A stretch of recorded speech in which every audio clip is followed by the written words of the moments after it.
So you can't see me, but you can see my hands, so I can be a hand model today. But what I want to do is I want to use my meter to do some basic checks. And the first one I'm going to do is a voltage check. So I have a little LED strip here, and I have a power source. So here's my power source, and I've got my meter on the voltage and the common, and I've set it at 20 volts.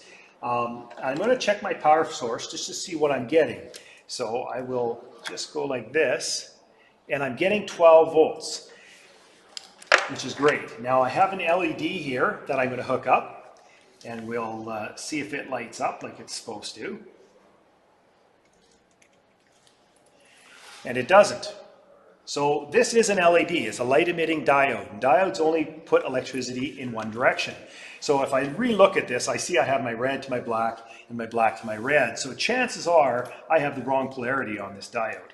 So I'm going to switch to the other polarity, and the light comes on. So now I want to check and make sure that I do have my 12 volts. And I do have my 12 volts, so that's great. So now I'm curious, how many amps do I have running through this circuit? So I am going to adjust my meter to milliamps. And now I am able to measure milliamps, but milliamps have to be measured in series. Where we checked our voltage in parallel, we're going to check it in series, and we can talk about that on the board in a second here. So I have to actually disconnect this connection, and I'm going to connect here. So now everything has to run through my meter, and I'm going to connect. Oh, I haven't reset my meter to the right spot yet.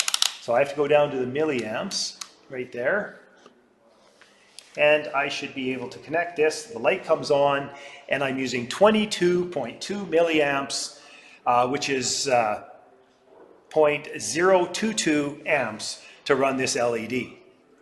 So let's talk about that connection on my board.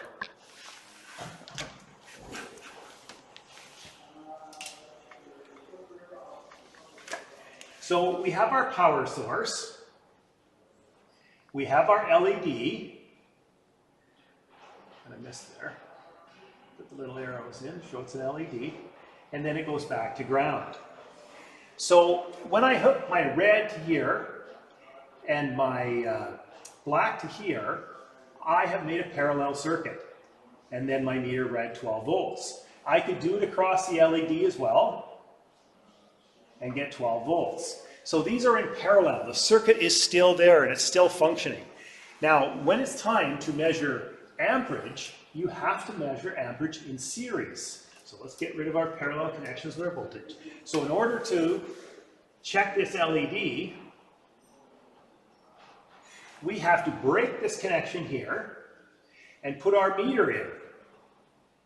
With one connection there and one connection to the battery, now we get our 0.022 amps. That's how you have to check circuits in amperage in series and voltage in parallel. I hope you found this helpful.